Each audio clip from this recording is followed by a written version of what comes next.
est 16h50, c'est l'heure du grand dossier. Soyez les bienvenus en direct sur LCI, Canal 15. Ces dernières heures ont tout fait basculer. Le guide suprême, l'ayatollah Ali Khamenei, menace directement Donald Trump. L'Iran ne se soumettra à personne, dit-il, et il met en garde les Américains contre des dommages irréparables. Nous savons où se trouve le guide suprême, lui répond Donald Trump. C'est une cible facile et notre patience est à bout. Les Américains vont-ils éliminer Khamenei et anéantir le régime? Nous serons en direct avec Mahmoud Moradkhani. C'est le neveu de l'ayatollah Ali Khamenei, un opposant au régime et donc à son oncle. Il est exilé en France. Peut-il y avoir un soulèvement en Iran si le régime tombe? Nous lui poserons la question. Sur le terrain, pendant ce temps, les commandants américains ont déjà placé leurs troupes en état d'alerte maximale dans les bases militaires américaines représentées en rouge dans la région, car l'Iran ciblerait potentiellement toutes ces bases. Téhéran qui annonce avoir déjà lancé des missiles hypersoniques vers Israël. Quelle est la réalité de l'arsenal militaire iranien? C'est ce que nous verrons, image à l'appui, avec le colonel Pir de Jong dans un instant. Iran, Trump prêt à frapper? C'est la question du grand dossier ce soir. Écoutons les menaces du guide suprême iranien et la réponse de Trump aujourd'hui.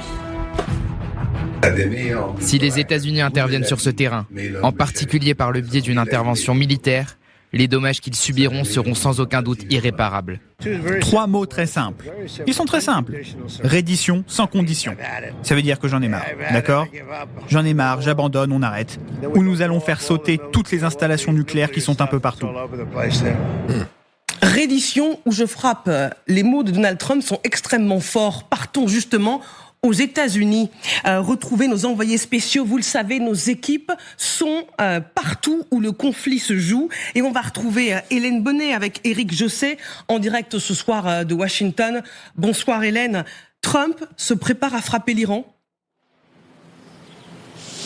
Alors d'abord, peut-être Marie-Aline, juste un mot sur le cadre de cette déclaration. Ça fait quand même plusieurs heures qu'on attendait une réaction de Donald Trump, soit une déclaration, soit un message sur ses réseaux sociaux. Et finalement, il a pris la parole dans le jardin de la Maison-Blanche alors qu'il participait à une petite cérémonie. Le cadre était très détendu et puis d'un seul coup, les journalistes l'ont interrogé sur la situation en Iran. Est-ce qu'il va frapper?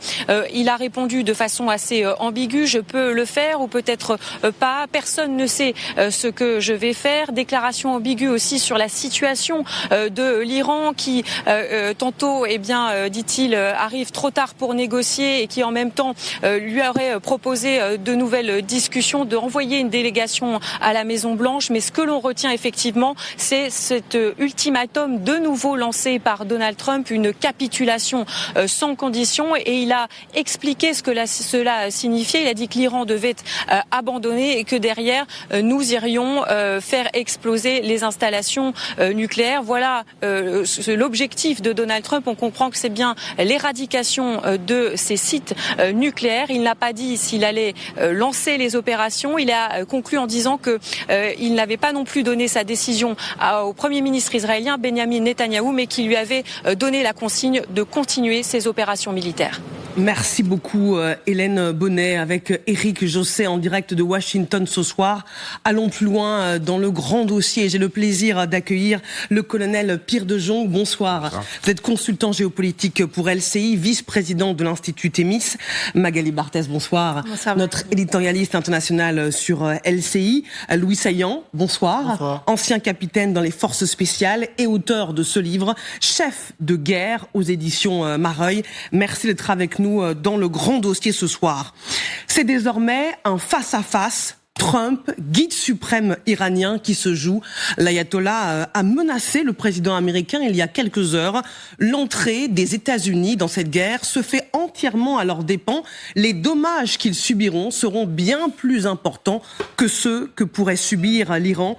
À l'heure où nos confrères de CNN ont déjà fait savoir que le président Trump est de plus en plus enclin à utiliser des moyens militaires américains pour frapper les installations nucléaires iraniennes, mais aussi, éventuellement, on l'aura compris, à éliminer le guide suprême iranien.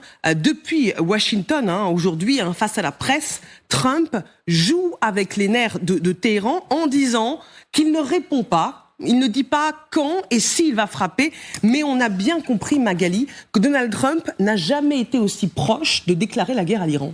Complètement. On a vraiment l'impression que le ton a quand même changé dans la bouche de Donald Trump, qui jusqu'à présent semblait encore parler beaucoup de négociations.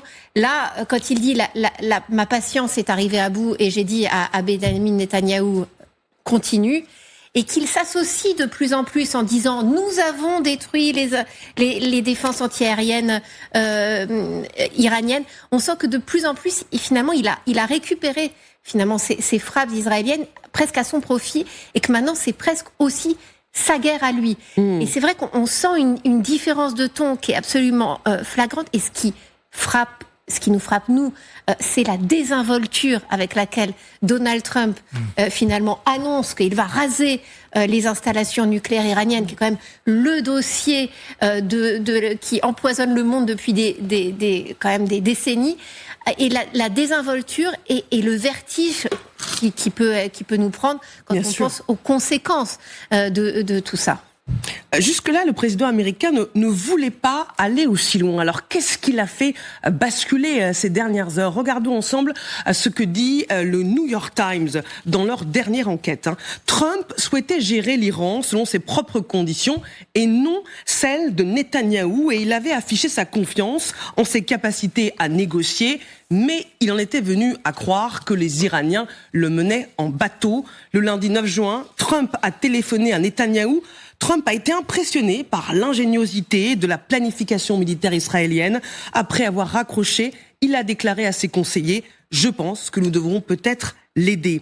Colonel, est-ce qu'on est en train de basculer d'un conflit Israël-Iran dans lequel les Américains étaient impliqués à un conflit États-Unis-Iran ? Alors, peut-être, il faut rester prudent, comme on ne sait jamais. La décision est probablement prise, mais à l'heure où on parle, il y a pas d'engagement militaire, donc c'est compliqué. Et puis il y a toujours une espèce de, le brouillard de la guerre, comme toujours. Il faut toujours qu'il y ait une espèce d'incertitude, parce que sinon ça fonctionne pas comme ça. Donc l'incertitude fait qu'aujourd'hui on peut pas considérer que les Américains sont entrés en guerre contre l'Iran. Par contre, ce qui est sûr, c'est que c'est un appui massif aux Israéliens. Il y a aucun doute sur le fait qu'il est à 100% en phase avec Netanyahou. Alors maintenant, c'est les conditions. Parce qu'en plus, je reprends le mot qu'il a utilisé, qui m'a considéré, il va falloir faire sauter toutes les installations nucléaires de ce pays. Bon, je veux dire qu'il n'y a pas plus trivial que cette phrase. Maintenant, les conditions pour faire sauter les centrales nucléaires, c'est simple. Il n'y a qu'à regarder une carte, il n'y a qu'à voir le matériel qui est actuellement mis en place. C'est juste colossal. Vous voyez ce que je veux dire ? Quand vous mettez 20 avions de ravitailleurs des États-Unis... Ah, mais c'est ce qu'on va voir avec les cartes, justement, avec vous dans un instant. On voit bien qu'on est, en tout cas, au-delà de la dissuasion, au-delà de la force de persuasion. Louis Saillant, il y a un cap qui a été franchi ce soir. Oui, il y a un cap. Alors après, ce qui est intéressant de voir, c'est est-ce que finalement les Israéliens n'ont pas besoin des Américains pour certaines manœuvres ? Parce qu'il y a un truc qu'il faut garder en tête, c'est que les Iraniens, alors outre leur doctrine sur laquelle je ne vais pas revenir, mais ils ont quand même tout un volet souterrain qui est colossal. En fait, c'est eux qui ont développé toutes les galeries du Hezbollah. Ils ont importé un savoir-faire de Corée du Nord, pour l'anecdote, pour pouvoir creuser des galeries. Donc en fait, ils ont des installations qui sont sous terre. Ils en ont un très très grand nombre. Donc en fait, cette guerre risque de partir sous terre. Et les Américains le savent, les Israéliens le savent. Les Israéliens sont quand même assez limités. On avait parlé d'une fameuse bombe il y a quelques jours, la fameuse GBU-57, dont seuls les Américains sont possesseurs, qui est un mastodonte. Le truc pèse 13 tonnes. Il y a plus de 2 tonnes d'explosifs à bord. Et en fait, son seul objectif, c'est de pouvoir plonger sous terre, largué depuis un avion pour frapper en profondeur. Et ça, il n'y a pas grand monde qui peut le faire. Et même chez les Américains, c'est un outil qui est assez encombrant et limitant, parce qu'il n'y a que 2 avions qui peuvent le porter. Donc c'est des avions stratégiques qui pourraient traverser l'Atlantique pour rejoindre la zone sans souci. Mais ils auraient potentiellement besoin d'eux parce qu'il y a quand même un risque que cette guerre, en fait, elle ait lieu sous terre, avec en plus le risque, si on touche des centrales nucléaires, etc., que les Iraniens le sachent. Ça, c'est un risque secondaire qu'on ne mesure pas tout de suite, mais il y a un risque de prolifération nucléaire. Puisque les Iraniens peuvent très bien se dire, bon, s'ils savent où sont les centrales, ne serait-ce pas une bonne idée de mettre un peu de combustible de côté et donc de commencer à voyager dans ces galeries et à ventiler le matériel un peu ailleurs. On sait très bien qu'ils ont des galeries, ils peuvent aller au Liban sans voir la lumière du jour. il y a des galeries qui traversent la frontière, il y a tout. Iran, Liban, Ouais, pouvoir protéger leur stock. Je voudrais vous montrer aussi une image ce soir. Elle nous vient de Tel Aviv. Et regardez ce qui est placardé sur ces immeubles. Mr. President, finish the job. Monsieur le Président, finissez le travail. Voilà ce que ces pancartes disent pour inciter Donald Trump à passer à l'action. Une entrée potentielle en conflit à ses risques et périls. Jade Partouche, bonsoir, vous nous avez rejoint. La dernière guerre américaine au Moyen-Orient, ça s'était plutôt mal passé. Oui, c'était en Irak en 2003, effectivement, et à plusieurs niveaux, cette intervention militaire a été considérée comme un fiasco. En tout cas, effectivement, le bilan est extrêmement controversé. L'objectif initial de cette guerre, c'était quoi ? Renverser Saddam Hussein, empêcher la prolifération d'armes de destruction massive et instaurer la démocratie. Alors certes, assez rapidement, les États-Unis affichent le succès de la capture de Saddam Hussein et l'armée irakienne est quand même pas mal désorganisée assez rapidement, sauf qu'après le renversement du régime, vient le moment de prouver la présence et l'anéantissement des fameuses armes de destruction massive. On se souvient de cette séquence de Colin Powell qui, à l'ONU, brandit justement cette fiole pour prouver la présence en Irak de substances chimiques dans des armes extrêmement de guerre extrêmement graves qui sont en fabrication, sauf qu'elles n'ont en fait en quelque sorte jamais été trouvées. Aucune preuve formelle n'a été apportée. C'était pourtant la seule justification. Donc les États-Unis se sont retrouvés en Irak sans véritable stratégie. La guerre n'avait pas été suffisamment préparée selon certains experts et le renversement du régime a fait en fait émerger des milices armées désireuses de prendre le pouvoir. On a bien sûr en tête Al-Qaïda. Les États-Unis se retrouvent en fait au milieu de sunnites et chiites qui s'affrontent pour justement, qui profitent en tout cas de la fragilité du pouvoir. C'est quand les chiites prennent le contrôle de Bagdad que les États-Unis commencent à amorcer justement leur retrait et ils disent à ce moment-là avoir réussi à remettre de l'ordre, ou en tout cas avoir apporté de la stabilité dans la région. Bilan humain, 4500 morts côté américain et plus de 30 000 blessés, entre 150 000 et 600 000 pertes civiles irakiennes, et un coût financier qui est estimé à peu près 2 000 milliards de dollars selon certains experts. Sauf que cette accalmie n'était que ponctuelle parce que l'Irak, après ça, s'enfonce dans une instabilité chronique et le vide laissé par le régime provoque l'émergence de Daesh. On a tous en tête. Il suffit de jeter un œil aux enquêtes d'opinion pour comprendre effectivement à quel point cette guerre n'a pas été acceptée par les Américains. De 76% au début de la guerre, on est passé 4 ans plus tard à 30%. C'est donc la crédibilité de tout un pays qui a été entachée après cette guerre et une méfiance plus générale quant à l'occupation américaine. Et le paradoxe ultime, pour revenir à ce dont on parle aujourd'hui, ce qui est ressorti de tout ça, c'est un Iran renforcé avec une influence iranienne bien plus importante dans toute la région. Merci beaucoup, Jade. Et on comprend bien avec vos chiffres à quel point cette guerre en Irak est un traumatisme pour les Américains, raison pour laquelle l'Amérique, la population est extrêmement divisée, même dans le propre camp des plus fervents soutiens à Donald Trump, ce qu'on appelle les MAGA, les Make America Great Again. En tout cas, que ça plaise ou non, sur le terrain, les commandants américains ont déjà placé leurs troupes en état d'alerte maximale dans les bases militaires de la région, car l'Iran pourrait cibler toutes les bases des États-Unis dans les pays arabes et participant à une attaque. C'est ce que nous allons voir plus précisément justement avec vous, colonel Pierre de Jong. On a cette première carte pour vous permettre de bien resituer. C'est ce qu'on vous montrait hier. Ce porte-avions US Nimitz, donc qui est placé au large de la Malaisie, qui est en route pour rejoindre 2 autres porte-avions, l'US Carl Vinson et le destroyer US Thomas Hunter au large de l'Iran. Premier mouvement.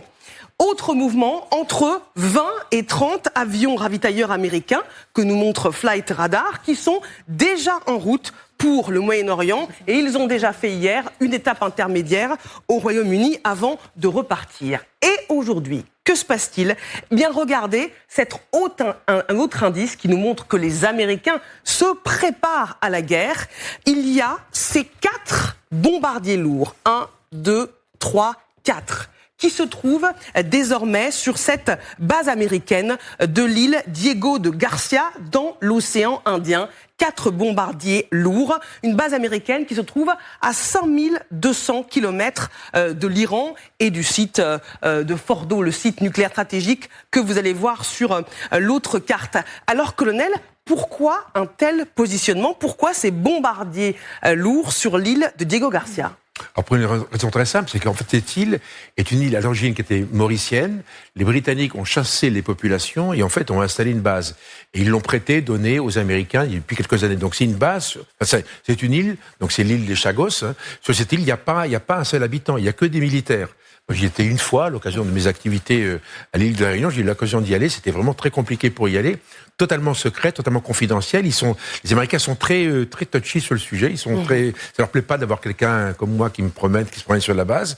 Et en fait, c'est une base, c'est une île base. Donc là-dessus, on peut stocker des tonnes de matériel. Donc en fait, c'est un peu la base arrière d'un dispositif global mondial qui traite à la fois de l'océan Indien, mais bien évidemment toute la partie de l'Afrique, le Moyen-Orient, bien évidemment, et même sur l'Asie. Donc on voit bien qu'on est à la poignée de l'éventail. On est dans une zone fondamentale qui, en fait, vous êtes à égale distance, en fait, de l'Afrique et de l'Asie. Ça permet de passer par le détroit de Malacca, éventuellement le rejoindre. Donc, encore une fois, c'est stratégiquement important. Du coup, cette base est fondamentale. Pourquoi? Parce que vous mettez n'importe quel avion. Là, c'est les B-52 qu'on a vus. Il y en avait 4. Les B-52, c'est les gros porteurs qu'on évoquait il y a quelques minutes. Donc, il n'y a que 2 avions capables de porter, la grosse bombe, le GBU-57, qui fait comme 13 tonnes. Voilà, ce sont ces méga-bombes qui seules pourraient détruire le site nucléaire de Fordo que l'on voit ici au nord. Pour percer, le problème, il faut l'avion.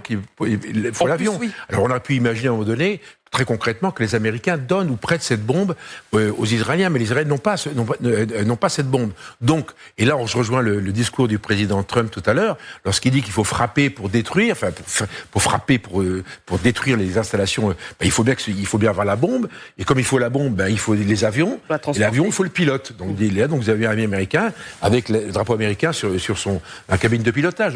Donc là, évidemment, si c'est les Américains qui vont bombarder les installations nucléaires, évidemment, les Américains seront engagés.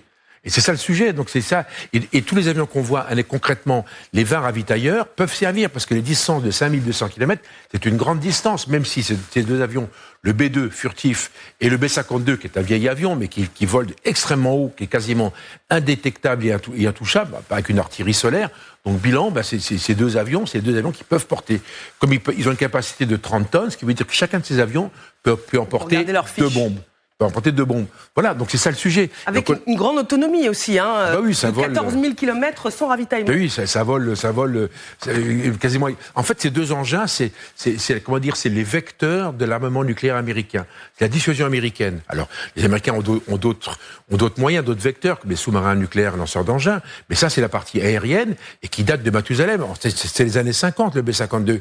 Mais c'est l'avion qui est extrêmement fiable, qui a servi pendant la guerre du Vietnam pour bombarder, parce qu'il y a une capacité de 32 tonnes d'armement, c'est colossal. Donc on peut en mettre des bombes et entre autres, vous pouvez mettre les 2 fameuses bombes et le B-2, même chose. Donc là, le B-2, on sait que le B-2, il y en a 5 ou 6 qui ont été positionnés à Diego Garcia, plus les 4, on est sur un modèle de 10 avions capables éventuellement de les bombarder. Maintenant, pourquoi il y a des ravitailleurs également? Oui. C'est qu'on peut supposer qu'autour de cette armada... On peut revoir la carte des ravitailleurs. Exactement. Entre 20 à 30. Et justement, pour protéger ces avions-là, soit les Américains, à partir des porte-avions, vous allez avoir des F-16 qui vont décoller, par exemple, ou des F-22, parce que les F-22, c'est un avion pour détruire d'autres avions, pour faire court, pour être pas trop technique, ce qui veut dire qu'il faut protéger les avions bombardiers. C'est toujours comme ça. Donc on va créer autour de ces avions bombardés tout un environnement d'avions pour protéger les avions. Ce qui veut dire quoi? Les petits avions de chasse, pour faire court, n'ont pas la même autonomie en distance. Donc il va falloir les ravitailler. Ce qui veut dire que le jour où ça va décoller, tout ça, vous avez des bombardiers qui vont partir un peu partout, globalement Diego Garcia, et tout ça, ça va se rejoindre quelque part au milieu de l'océan Indien, et ils vont arriver au dernier moment, et ça, il sera protégé. J'imagine également que les Israéliens ne sont pas très loin, parce qu'eux maîtrisent parfaitement la partie brouillage, il y a toute une partie, je dirais, guerre électronique autour de ça, et les Israéliens sont extrêmement forts dans ce domaine-là. Donc on voit qu'en fait, quelque part, il faut créer cet environnement très, très technique, et c'est pour ça qu'en fait, très concrètement, les Américains, à mon avis, ont décidé quelque chose, et là, ils sont en train de le mettre en œuvre. Et pourquoi Trump est rentré rapidement du G7 ? Parce qu'on lui a dit, phase 1, phase 2, chef, on fait comme ci, comme ça, 14 avions, 8, 9, voilà. Et donc, il a dit oui, et pour le moment, il a dit oui, parce qu'il vient de le dire directement à la télévision. Évidemment, la décision est imminente. On va continuer évidemment d'en parler. On va s'intéresser à l'arsenal nucléaire iranien et nous serons également en direct avec Mahmoud Moradkhani, qui est le neveu de l'ayatollah Khamenei, un opposant au régime, donc à son oncle, exilé en France. Il alerte sur l'ambition du guide suprême. Peut-il y avoir un soulèvement en Iran si le régime tombe? Évidemment, nous lui poserons la question. Restez avec nous en direct sur LCI, Canal 15, dans le grand dossier.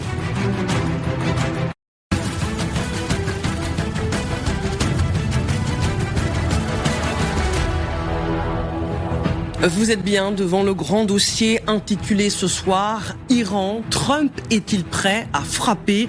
Téhéran annonce avoir tiré des missiles hypersoniques vers Israël. Quelle est la réalité de l'arsenal militaire iranien? C'est ce que nous verrons, cartes et images à l'appui, avec le colonel Pierre de Jong dans un instant. Nous serons également en direct avec Mahmoud Moradkhani. C'est le neveu de l'ayatollah Khamenei, un opposant au régime et donc à son oncle. Il est exilé en France depuis des années et il alerte sur l'ambition du guide suprême de s'étendre dans toute la région. Nous lui poserons des questions dans un instant, mais d'abord les principaux titres de l'actualité. À la une, en pleine escalade de tensions entre l'Iran et les États-Unis, ce conseil de défense en France qui se déroule actuellement à l'Élysée, un conseil présidé par Emmanuel Macron. La réunion se tient à huis clos et il y aura sûrement un communiqué à l'issue de cette réunion que nous vous transmettrons évidemment sur LCI. Dans l'affaire des airbags défaillants Takata, après 18 décès et 25 blessés en France, le ministre des Transports demande l'immobilisation de toutes les Citroën C3 faisant l'objet d'un rappel. En cause, ces airbags défaillants du fabricant Takata. Dernier accident mortel en date, celui d'une femme de 37 ans dont l'airbag avait explosé sur l'autoroute à Reims il y a une semaine. Elle n'avait jamais reçu la lettre recommandée envoyée fin mai par Citroën. 82 000 voitures sont concernées en France. Et enfin, c'est une première mondiale. Netflix diffusera les chaînes et contenus de TF1 en France en 2026. 10 millions de foyers sont abonnés. Un partenariat inédit qui a été signé entre les deux groupes. Netflix n'avait encore jamais ouvert sa plateforme à un autre opérateur. Les 5 chaînes seront donc disponibles, tout comme la plateforme TF1+, sans quitter l'environnement Netflix. Voilà pour l'essentiel de l'actualité à 17h20. Vous êtes bien devant le grand dossier consacré à cette question.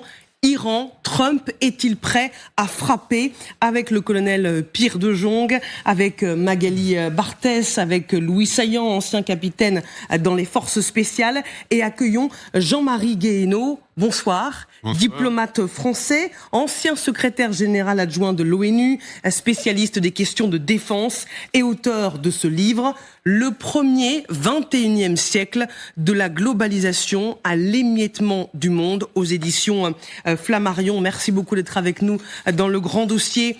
L'Iran, vous le savez, menace désormais directement les États-Unis. Regardez ce message posté par Ali Khamenei, qui est le guide suprême. La bataille commence avec ces images d'un rempart qui est attaqué évidemment par ces missiles en feu. Une image qui fait référence à une célèbre bataille menée par Mahomet. Et écoutez ce qu'ajoute le guide suprême iranien. L'ennemi sioniste a commis une grande erreur, un grand crime. Il doit être puni. Il est puni en ce moment. Le fait même que ses amis américains entrent en scène et parlent est un signe de sa faiblesse et de son impuissance. Partons en Iran retrouver Siavosh Ghazi, correspondant RFI France 24 en Iran. Vous êtes en direct de Téhéran. Bonsoir Siavosh. L'ayatollah a donc décidé de répondre à Trump dans sa prise de parole aujourd'hui. Absolument. Il a affirmé que il n'était pas question pour l'Iran de céder face à la fois aux pressions et menaces américaines, mais aussi à l'attaque qui est menée depuis 6 jours par Israël. Il a affirmé que si les États-Unis s'impliquer dans le conflit, il y aura des conséquences avec des dommages irréparables pour les États-Unis, donc une menace de représailles contre par exemple les bases américaines dans la région. Il a aussi ajouté que l'Iran résistait actuellement à une agression qui lui a été imposée, et de même donc il résistera également à toute paix qui sera par exemple imposée de l'extérieur. Ce qui veut dire en clair que pas question d'accepter par exemple ce que demande le président Trump, donc un démantèlement complet du programme nucléaire iranien, ou en tout cas du programme d'enrichissement d'uranium, ou par exemple du programme balistique de Téhéran. Alors, au moment même où ce message vidéo était diffusé par la télévision d'État, des frappes ont commencé d'une intensité sans précédent dans le centre et les quartiers de l'est de Téhéran, mais aussi dans les quartiers du nord de Téhéran. Par exemple, dans les quartiers est de Téhéran, j'ai entendu pendant 5 minutes, une cinquantaine de détonations. Donc là, il y a une concentration de bases militaires. Dans le centre de Téhéran, il y a également une base, un quartier général de la police. D'autres endroits ont été également frappés dans ces quartiers, de manière très intense. Et en même temps, il y a eu des frappes dans 2 sites des gardiens de la Révolution, un peu plus à l'est, à une cinquantaine de kilomètres à l'est de Téhéran, la base de Hajir et la base de Parchin, qui sont des bases des gardiens de la Révolution, très très secrets. Et notamment la base de Hajir, c'est là par exemple que il y a d'après ce qu'on sait, il y a la fabrication de missiles ou des équipements de missiles. Et en même temps, plus tôt dans la journée, il y a eu des frappes sur la ville de Karaj, qui est donc située à 50 km, mais cette fois-ci à l'ouest de Téhéran. Et là, 2 sites, 2 usines de fabrication de centrifugeuses ou de différents équipements de centrifugeuses ont été également touchés de plein fouet. On comprend bien, grâce à vous, l'intensité de cette guerre. Merci Siavosh Ghazi, en direct de Téhéran ce soir. Puisque vous parliez des gardiens de la Révolution, cette nuit, ils ont annoncé avoir lancé des missiles hypersoniques balistiques Fatah 1. Ce sont des images de l'agence de presse iranienne qui ont été publiées aujourd'hui. Ces armes seraient capables de contrer les systèmes de défense antimissiles. Nous y reviendrons avec le colonel. Mais d'abord, Jean-Marie Guéhenno, est-ce qu'on assiste ce soir à un face-à-face Trump-Ramenei, États-Unis-Iran ? Ce qui est curieux, c'est que Trump a parlé de reddition alors qu'il se vante d'être un grand négociateur. Et s'il y a une possibilité de négociation avec l'Iran, il fallait quand même éviter de l'humilier. Et en utilisant ce genre de mots, il semble maintenant être complètement le prisonnier de Netanyahou, qu'il a piégé, parce que il n'y a pas de doute qu'au départ, il souhaitait pas l'option militaire, parce que beaucoup d'Américains et d'Américains qui le soutiennent ne veulent pas une guerre de plus en Iran. Il a sans doute dit à Netanyahou, mais il l'a dit mollement. Et Netanyahou s'est lancé, et ensuite a un argument très fort vis-à-vis de Trump, parce qu'il peut dire à Trump, écoutez, si on ne finit pas le travail, si on ne détruit pas Fordo, à ce moment-là, les Iraniens peuvent accélérer leur programme nucléaire. Donc il est piégé. Alors est-ce qu'il y a un face-à-face ? Je crois que les Iraniens sont dans une position d'extraordinaire faiblesse. Ils ont perdu leur allié, enfin le Hezbollah n'a pas disparu, mais il est opérationnellement extrêmement affaibli. Le Hamas est aussi extraordinairement affaibli. La Syrie de Assad est tombée.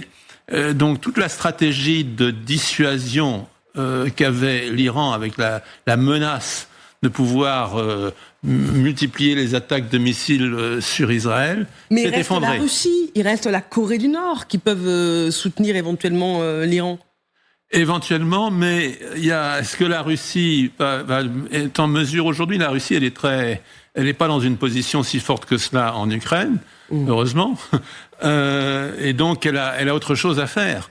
Les Coréens, ils vont pas fournir une bombe atomique à l'Iran. Ils la gardent pour eux.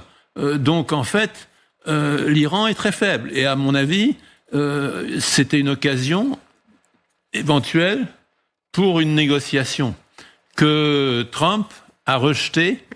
Et maintenant, il est au pied du mur. Alors peut-être que dans sa logique, il s'imagine quand il dit peut-être je vais frapper, peut-être je vais pas frapper.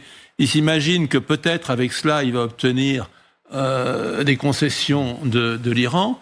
Mais cette diplomatie ultra publique, c'est peu probable. Ça marche pas. Évidemment.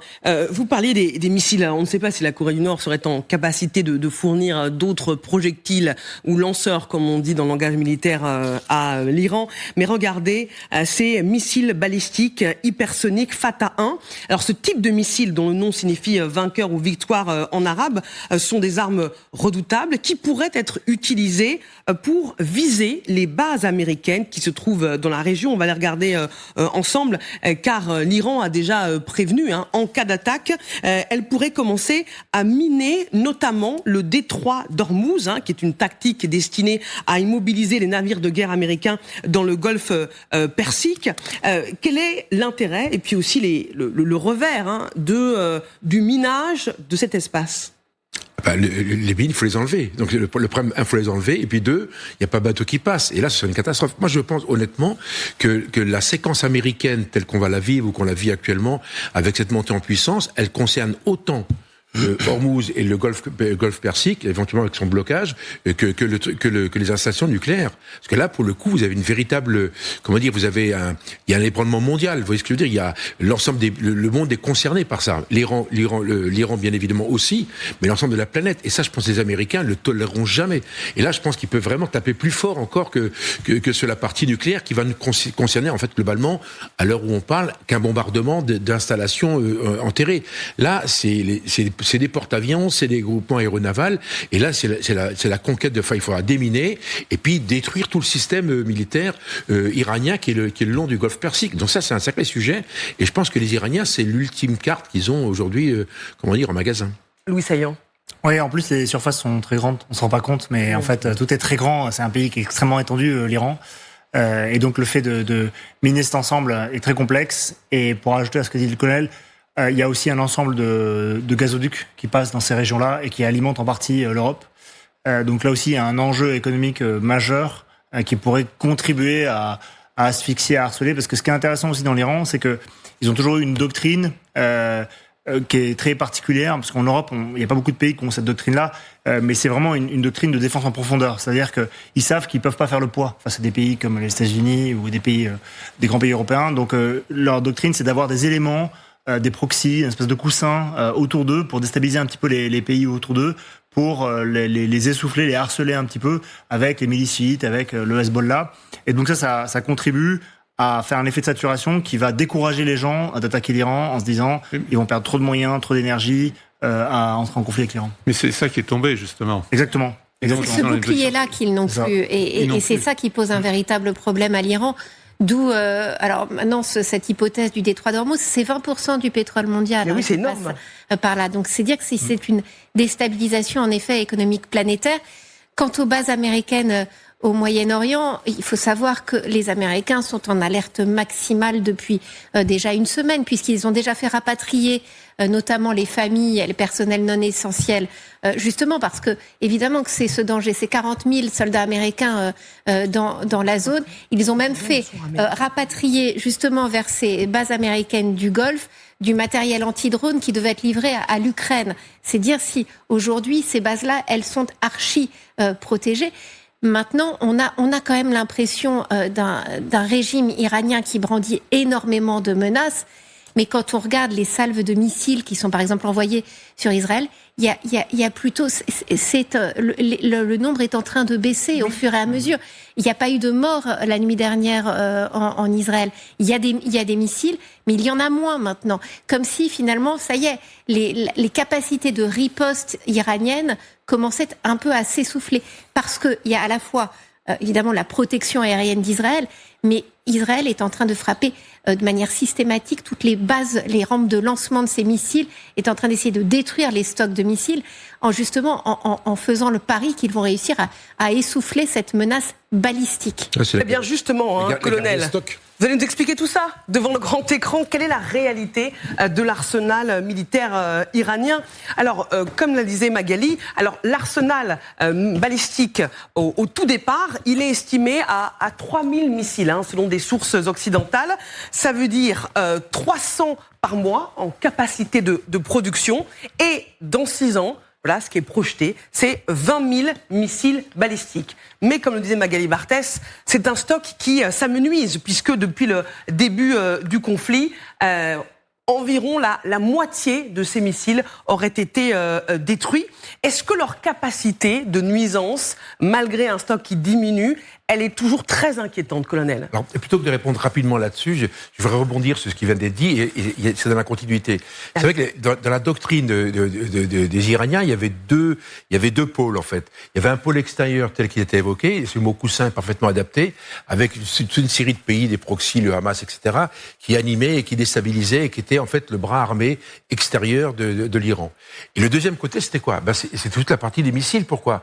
Parce que comme ils étaient sur une stratégie pour acquérir de l'armement nucléaire, il faut bien le mettre quelque part, votre armement nucléaire. Donc ça, vous mettez sur des bombes, avec des avions, mais ils ont pas d'aviation. Ils ont une aviation qui date de l'époque des Américains, qui date des années 80, 70. Donc ils n'ont pas d'aviation. Donc le problème, pour projeter, il faut le vecteur. Le vecteur, c'est les missiles. Donc les missiles, c'est le domaine dans lequel les Iraniens ont fait effort, comme les Russes au passage.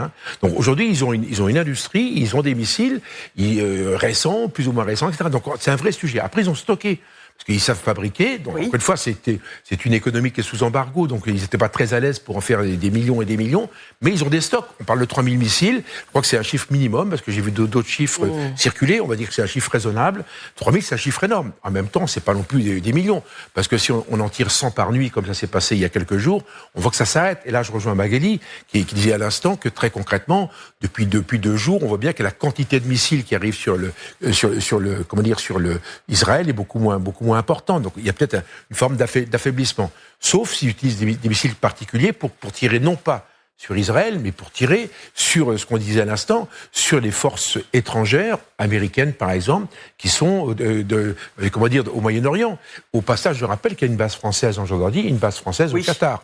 Donc on pourrait facilement internationaliser ce conflit, et ça c'est une stratégie, Les intérêts français pourraient être touchés. Bah oui, il suffit qu'ils décident de tirer sur une base française, une base américaine, et en avant, et taper sur un bateau, et que les Houthis en même temps, ils coordonnent un minimum, parce que les Houthis sont dans le sud du Yémen, ils sont encore relativement actifs, c'est probablement le proxy encore le plus actif, le plus dynamique, donc il n'est pas impensable qu'ils mettent une action coordonnée avec les Houthis, pour que les Houthis tirent sur les bateaux américains, porte-avions, que sais-je, etc.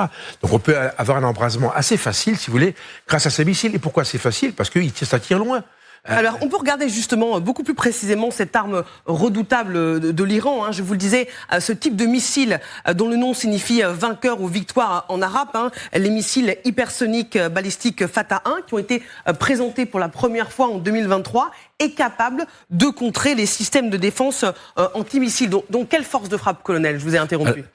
Non, c'est une force de frappe importante. Le problème, c'est la portée. Ça, c'est un peu le problème qu'ils vont avoir, parce que 1400 km, c'est la distance qu'il y a entre l'Iran et Israël.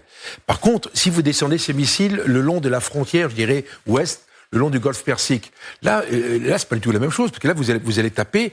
Là, c'est une portée jusqu'à 2000 km. Exactement. Donc, on voit bien là, on est entre... Le golfe Persique est ici. Oui. Donc, on voit bien que tirer sur Israël, c'est compliqué. On est en limite de portée, on est trop loin. En général, un missile tire pas à 1400. S'il est prévu pour 1400 km, on va tirer à 1000 km ou 800 km. On va tirer à mi-portée ou à 1000 km au maximum. Donc, on voit bien que le missile que vous avez montré, il n'est pas destiné pour tirer sur Israël. Il est destiné pour tirer à partir du golfe Persique. Vous le positionnez ici, et là, vous tirez sur quoi? Vous tirez sur les forces américaines, sur les task force navales américaines et sur les bases européennes qui sont là. Donc c'est un missile qui est inquiétant, non pas pour Israël, mais qui est inquiétant pour les Américains et pour les forces qui seraient en face de l'autre côté du golfe Persique. Donald Trump, on le disait, a prévenu aujourd'hui qu'il voulait une capitulation sans condition. On a compris que Téhéran n'était absolument pas prêt à respecter cette consigne. La nation iranienne s'oppose fermement à la guerre imposée. comme elle l'a fait jusqu'à présent, et s'oppose fermement à la paix imposée. Et cette nation ne se soumettra pas à l'imposition de qui que ce soit. Jean-Marie Guéhenno, est-ce qu'on est en train de toucher, d'atteindre progressivement le point de non-retour? Ça va quand même très très loin. Oui, on est exactement dans le scénario que Trump avait promis de ne pas avoir. Parce que beaucoup des gens qui ont voté pour lui, ce qu'ils ne veulent pas, c'est une nouvelle guerre généralisée au Moyen-Orient, dans lesquelles les Américains rentrer et sortir très vite. On sait comment ça commence, on ne sait jamais comment ça finit, ce genre d'affaires. Et donc, c'est là qu'il a un vrai dilemme politique. Et on voit le parti républicain se diviser sur ce sujet. Parce que il y a une partie des républicains qui a toujours voulu en découdre avec l'Iran, qui rêve de changement de régime, qui est sur la ligne Netanyahou, en gros. Évidemment, eux, ils seraient très contents que, par exemple, Mitch McConnell, ce genre de républicains, ils seraient très contents que les États-Unis soient poussés graduellement à un engagement généralisé. Mais vous avez d'autres républicains, comme Steve Bannon, comme peut-être le vice-président Vance, qui voient bien que si les États-Unis s'engagent là-dedans, ça va retirer la priorité qui est intérieure, qui est de chasser les immigrants, et donc ils sont inquiets de cela. Et puis il y aurait des conséquences sur les États-Unis. Vous parliez des attaques sur des installations américaines. Il peut aussi y avoir des attaques sur les installations pétrolières. Oui. Et puis s'il y a des risques dans le détroit d'Ormuz, les armateurs ne font pas naviguer des bateaux quand ces bateaux risquent des pétroliers, quand ces bateaux risquent d'être coulés. Donc à ce moment-là, vous allez voir le prix du pétrole qui a déjà monté, mais décollé complètement, arrivé à 150, 170 $. Et aux États-Unis, c'est beaucoup plus sensible qu'en France. Qu'en France, la partie taxe du litre d'essence à la pompe est énorme. Donc quand le pétrole augmente, ça se voit un peu, mais c'est très amorti par les impôts. Aux États-Unis, il y a beaucoup moins d'impôts sur le pétrole, et donc vous voyez très bien, de mois en mois, de semaine en semaine, le prix du pétrole bouger. Et pour Trump, dont un des problèmes par rapport au midterm de l'année prochaine, c'est l'inflation. Si brusquement les ménages qui utilisent beaucoup leur voiture, parce qu'on se déplace beaucoup plus aux États-Unis, il y a des grandes banlieues, etc., qui utilisent beaucoup leur voiture, si brusquement les ménages voient que le pétrole dont ils ont besoin pour leur voiture augmente de 30, de 40, de 50%, ça va être très mauvais. Et c'est ça le dilemme très concret auquel il doit faire face maintenant. Magali. Lors du discours d'investiture le 20 janvier dernier, Donald Trump dit « Nous mesurerons notre succès aux guerres que nous empêcherons et peut-être plus important encore, par les guerres que nous ne commencerons pas ». Et évidemment, le peuple MAGA, c'est-à-dire vraiment le cœur de l'électorat trumpiste, ne veut pas de ces aventures à l'étranger.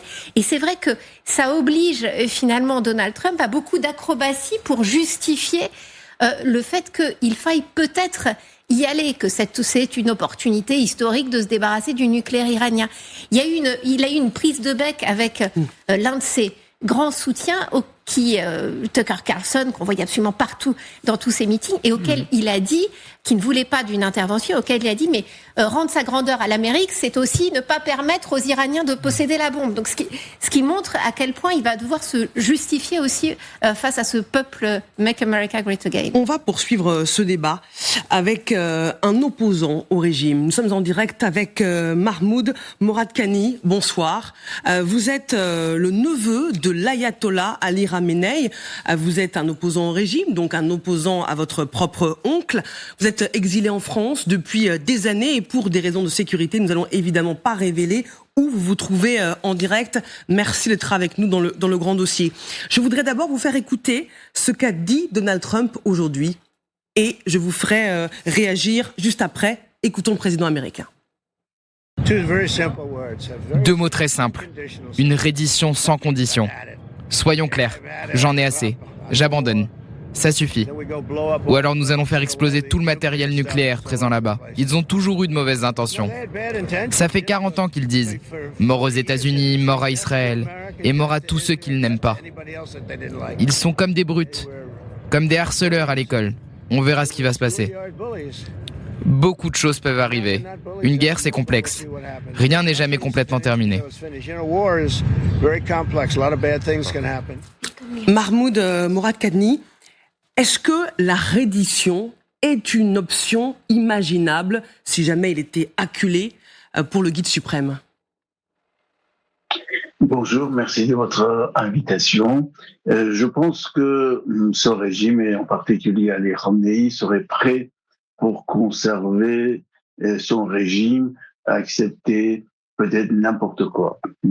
Peut-être que actuellement c'est un peu retard, mais ils pensent aussi à sa survie et ils veulent continuer la République islamique. Et je reviens 2 minutes, si vous permettez, 2 secondes sur ce que vous avez dit. Non, mais il n'y a pas de problème de sécurité.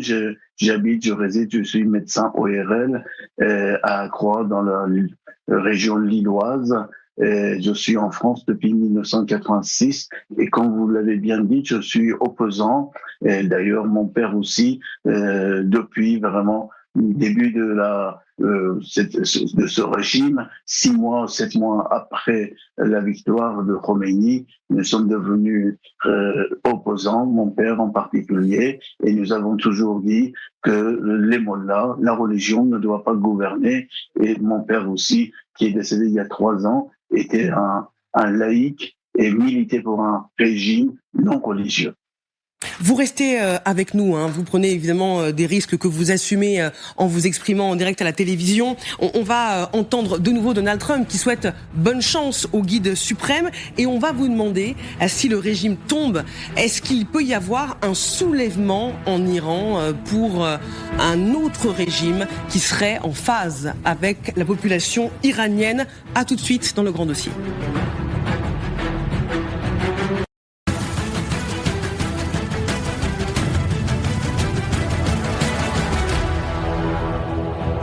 Vous êtes bien au bon endroit sur LCI, Canal 15, devant le grand dossier intitulé ce soir « Iran, Donald Trump est-il prêt à frapper ?» Pour comprendre ce qui se joue, le colonel Pierre de Jong est avec nous, consultant géopolitique pour LCI, Magali Barthès, notre spécialiste des questions étrangères, Louis Saillant, ancien capitaine dans les forces spéciales et auteur de Chef de guerre aux éditions Mareuil, et Jean-Marie Guéhenno, diplomate français, ancien secrétaire général adjoint de l'ONU et auteur de cet ouvrage, le premier 21e siècle de la globalisation à l'émiettement du monde aux éditions Flammarion.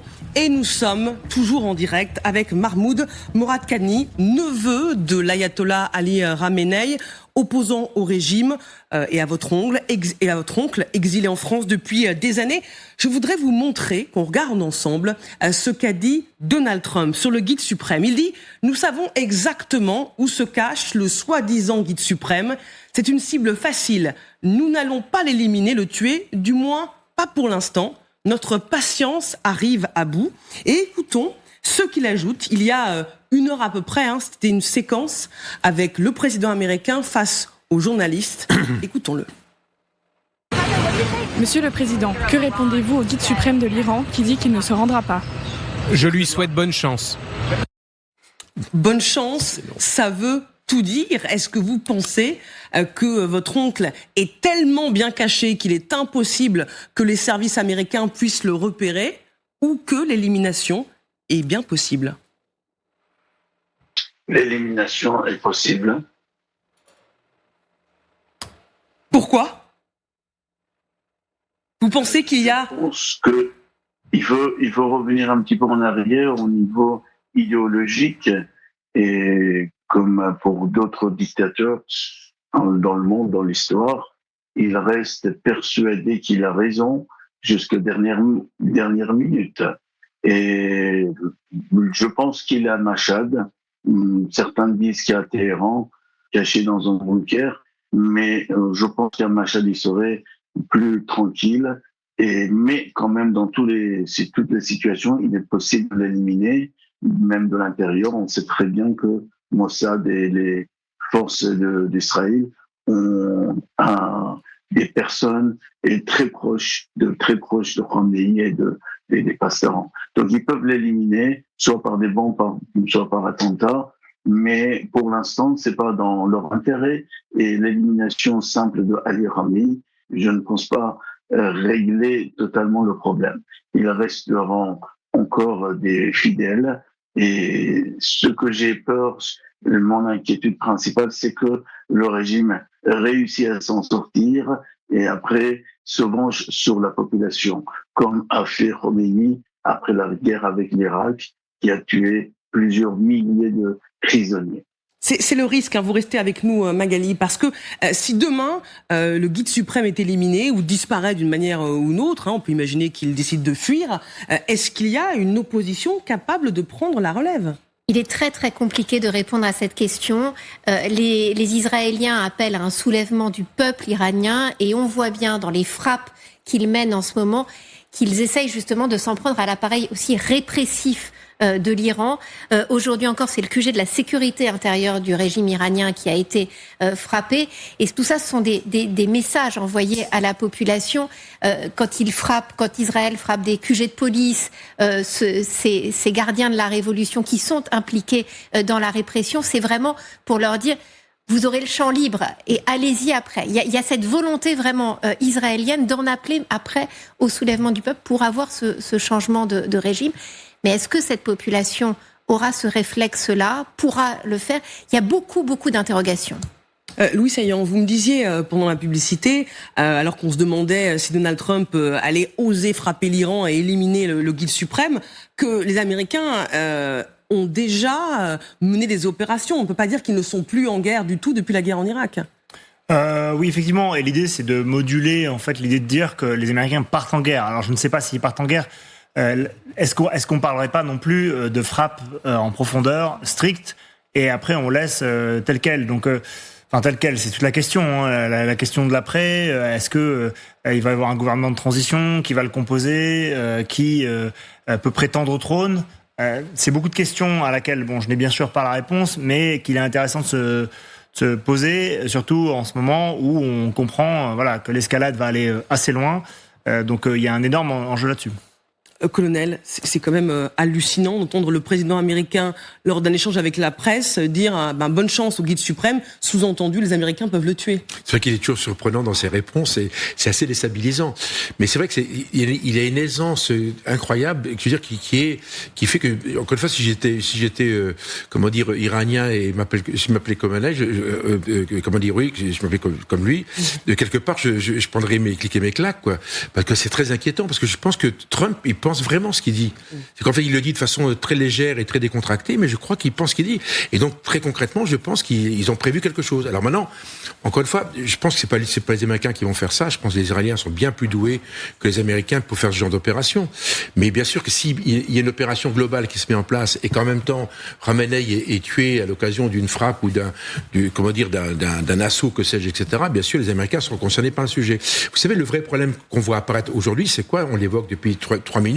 C'est la suite. On voit bien que ce régime est très fragilisé. Il est à 2 doigts de tomber parce qu'ils n'ont plus les missiles, etc., etc. Il se passe quelque chose. Et qui prend la suite? Et ça, personne ne le sait.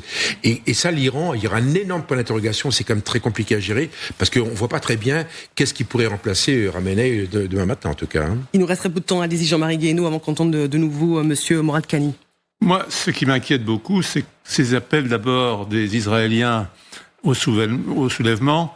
Ça me rappelle un peu les appels qu'en 1956, les Occidentaux faisaient aux Hongrois, mais avec bien entendu pas l'intention de venir sur le terrain pour les aider.